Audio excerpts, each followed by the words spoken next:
All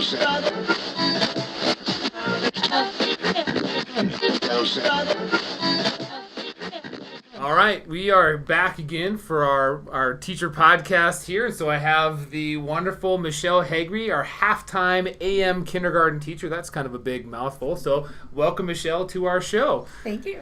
So tell our audience, actually, how'd you get your start in education? Actually, my first degree was business administration, marketing management.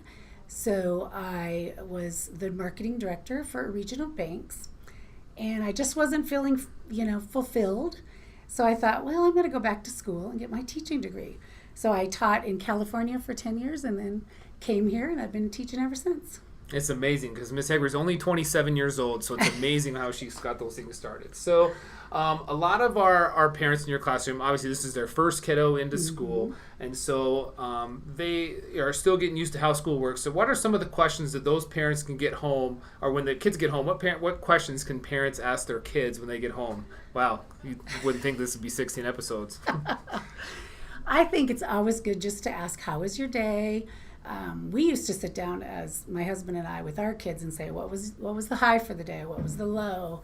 I also, as a teacher, because I know this is an important part of kindergarten, just being able to kind of retell your day, I will sometimes email my parents kind of questions for them to ask, if we did something in class that they might want to inquire more about. Yeah, that's awesome. So another thing that you're really great at is creating relationships with all of your students in your class. And that's, it's so important to have that kindergarten bond. So how do you reach every student in your classroom? Well, first of all, I do try to say good morning to them every morning. And when they leave, they give me a high five. I look them in the eye and say, great day. I also try to reach them academically by assessing them, putting them in groups based on their needs, and just kind of really taking our time in the beginning of the year just to get to know one another. Yeah, absolutely. So then outside of the school day, what do you do to recharge your battery? Because everybody knows working with 5-year-olds all day really drains that battery down.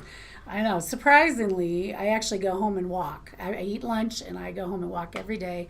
And on Thursdays, I play golf. Oh. So I walk so that I can keep my stamina up for golf on Thursdays. That's right. It's highly competitive golf, too. Yeah, of course. All right. So if you could be in any other profession other than teaching, what would that profession be? Well, I'm a foodie. I love good food, so I would love to take some culinary classes, something in that realm. Do you have a specific are you an Italian food, Yeah, or does it even matter? I love Italian, Mexican food. Because we have a timeshare in Mexico. We go to Mexico a lot. Oh, yeah. So I love Mexican food. All right, note to all your parents out there, if you want Miss Hegre to like you, just bring her some food. As long as it's good food, that's for sure. All right, so Miss Hegre is definitely an organized teacher, and a room is always spotless. So I'm interested, room, desk, car, what do you clean first? Definitely start with my initial space, which is my desk, then the room, and you don't want to see my car. All right, so we're down to the last question. So if you could put anything on a billboard that would be shown across the country for one day and everybody would see it, what would you put on that billboard? I love Ellen saying just be kind to one another. I think it's pretty simple. Yeah, and a good message. And a good message. Absolutely. Yeah. All right, well, that's it for today. Thanks for showing up. Thanks for hanging out. And as always, thanks for all you do for kids. So until next time, you never know who you're going to hear on here, so hopefully stay tuned for that.